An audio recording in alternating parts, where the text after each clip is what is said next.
जय हिंद दोस्तों, कैसे हैं आप सभी। आता है कि आप सब अच्छे होंगे और आपकी तैयारी भी अच्छी चल रही होगी। तो दोस्तों, तैयारी के बीच में मजा तभी आता है जब एग्जाम यानी कि आपका नया नया वैकेंसी आते रहता है। इसी के बीच में आपका जो एसएससी सीजीएल 2025 फाइनली आ चुका है, जिसका कई सारे लोगों को काफी इंतजार भी होगा। तो एसएससी सीजीएल 2025 का फॉर्म जो है वो आ चुका है। अब इसके लिए कौन लोग एलिजिबल हैं, आपका क्या एज होना चाहिए, क्या एजुकेशन चाहिए, कितने एग्जाम होंगे, कट ऑफ कितना आता है, लास्ट डेट कब है, इन सारे पॉइंट्स के बारे में हम लोग अच्छे से बात करेंगे। तो आप वीडियो में पूरा बने रहें और सारी चीजों को अच्छे से समझ जाए, ताकि किसी प्रकार का आपसे मिस्टेक ना हो। तो देखिए, सबसे पहले हम लोग देखेंगे एसएससी सीजीएल 2025, जो कि एक 3 स्टार का जॉब है। ठीक है, यानी कि आपके कंधे पे 3 सितारे लगेंगे, जिसमें से कि आपका excise inspector, GST inspector, custom, ये सारे इसी में आते हैं। ठीक है, बड़े बड़े पोस्ट से लेकर के नॉर्मल पोस्ट तक, यानी कि इसमें जो है वो ग्रुप बी और ग्रुप सी की भर्ती होती है। ठीक है, तो देखिए, अब हम लोग इस फॉर्म के बारे में बात करते हैं कि इस फॉर्म का जो स्टार्ट ऑनलाइन है, यानी इस फॉर्म का ऑनलाइन स्टार्ट होना 9 जून 2025 से 9 जून से आपका फॉर्म स्टार्ट हो रहा है। और इसका लास्ट डेट जो 4 जुलाई 2025 है। तो आपको ये जो 4 जुलाई 2025 है, इसको नहीं देखना है। इससे पहले पहले आपका जो फॉर्म आपको भर के कंप्लीट कर देना है। क्योंकि कई बार ऐसा देखा गया है ना कि लोग लास्ट डेट का इंतजार करते हैं और ऐसे में सर्वर डाउन होने के कारण से वो फॉर्म को नहीं भर पाते हैं, जिसकी वजह से उनका पूरा का पूरा एक साल जो है बर्बाद हो जाता है। तो ऐसे में आपको ये गलती नहीं करनी है। आप जितना जल्दी हो सकता है आपको फॉर्म को भर देंगे, कि आपको लास्ट डेट का इंतजार नहीं करना है। आपको अभी जितना जल्दी हो सकता है 1 से 2 दिन 5 दिन के अंदर आपको फॉर्म भर देना है।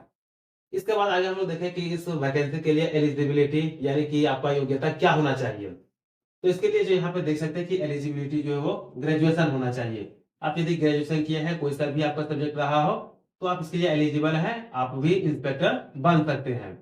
और हम लोग इसमें एज का बात करें कि कौन से एज के लोग भर सकते हैं, तो एज 18 से 32 के लोग भर सकते हैं। और अकॉर्डिंग टू पोस्ट जो है वो वेरी करता है, कि कुछ में आपका 18 साल भी है मिनिमम एज, तो कुछ में 32 साल भी है। ठीक है, तो अब वो आप अपने पोस्ट के अकॉर्डिंग देख सकते हैं।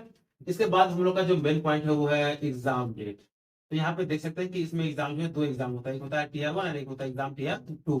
तो टीयर 1 ये जो है वो केवल क्वालिफाइंग होता है। ठीक है, इसका कोई भी मार्क्स एग्जाम में यानी कि आपके मेरिट में नहीं जुड़ता है। तो टीयर 1 का जो एग्जाम डेट है वो है 13 अगस्त से 30 अगस्त 2025 तक। और आज आपका जो डेट है 16 जून है, तो आपके पास लगभग लगभग 2 महीना यानी कि 2 महीने से कम समय बचा हुआ है। इसी के बीच में आपका जो बचा कुचा है सिलेबस, उसे भी कंप्लीट करना है और प्रैक्टिस और रिवीजन पूरा कर लेना है। तो आप ये मान के चलिए कि आपके पास लगभग 1.5 महीने का समय है, और इसी के बीच में आपको जो है आपका पूरा सिलेबस कंप्लीट करके इस लेवल का प्रैक्टिस भी करना है, कि ताकि आपका एग्जाम जो हो टीयर 1 क्वालिफाई हो जाए। और पहले ही बता चुके कि टीयर 1 जो है क्वालिफाई है, लेकिन इसको क्वालिफाई करना जरूरी है, तभी आप टीयर 2 का एग्जाम दे सकते हैं।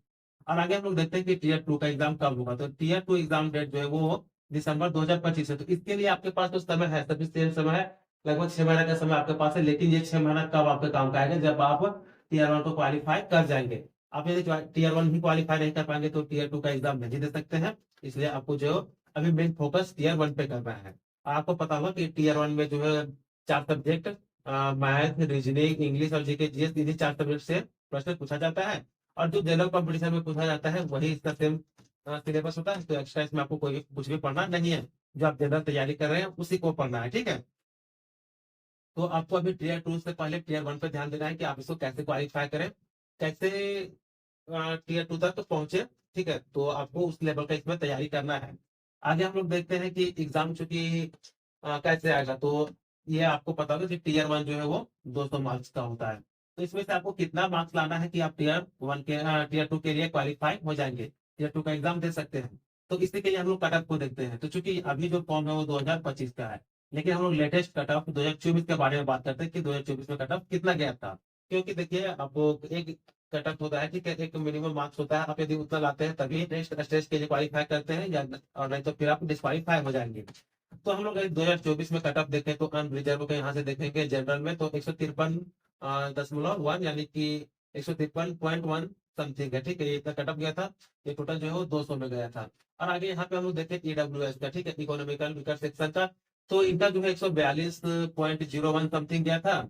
और ओबीसी का हम लोग देखें तो 146.2 समथिंग, एससी का देखें तो 126.1, और एसटी का 111.8 समथिंग गया था। ठीक है, और ये जो मार्क्स थे वो आपके नॉर्मलाइजेशन के मार्क्स है। तो ऐसा नहीं है कि आपको जो इतना मार्क्स लाना है, आप वो 200 में 153 पॉइंट समथिंग ले आए तो हो जाएगा, ऐसा जरूरी नहीं है। आपका ये जो है नॉर्मलाइजेशन मार्क्स है, ठीक है। तो किसी का होता है कि नॉर्मलाइजेशन में मार्क्स घटता भी, किसी का बढ़ता भी है। तो ये तो 2024 का कट ऑफ है। तो आपको अभी जो 2025 का एग्जाम होगा उसमें आपको इस जो मार्क्स है यानी कि रिजल्ट का 153 पॉइंट समथिंग है, तो इससे अधिक ही लेकर के चलना है, क्योंकि आप ये नहीं कर सकते कि आपका इस बार का कट ऑफ कितना जाएगा। वो डिपेंड करेगा कि आपका किस प्रकार से प्रश्न पूछा जा रहा है, आप स्टूडेंट जो कितने प्रश्न को अटेम्प्ट कर पा रहे हैं, उस बेसिस पे कट ऑफ जाता है, ठीक है।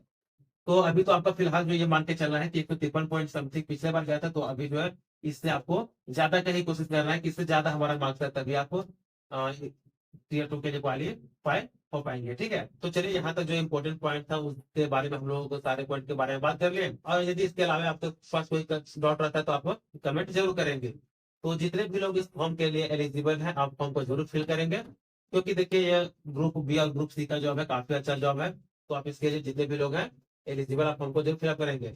बाकी आप यदि टीयर 1 या के लिए आप तैयारी करना चाहते हैं, प्रैक्टिस करना चाहते हैं, तो आप इस चैनल के माध्यम से भी कर सकते हैं, या फिर आप जहां तैयारी कर रहे हैं, आपको जहां जिस प्लेटफॉर्म से ही बेस्ट कंटेंट मिल रहा है आप वहां से भी करें, ठीक है, कोई दिक्कत नहीं है। और आप यदि चाहते हैं कि हमारे साथ जुड़ के तैयारी करें, प्रैक्टिस करें, तो इस चैनल के माध्यम से भी आप लोग कर सकते हैं। तो चलिए आज की इस वीडियो में हम लोग इसी के इतना ही रहता है, बाकी नेक्स्ट वीडियो में हम लोग और भी नए टॉपिक के साथ कुछ नया बात करेंगे। तो इसके बाद चलिए मिलते हैं फिर नेक्स्ट वीडियो में, तब तक के लिए जय हिंद।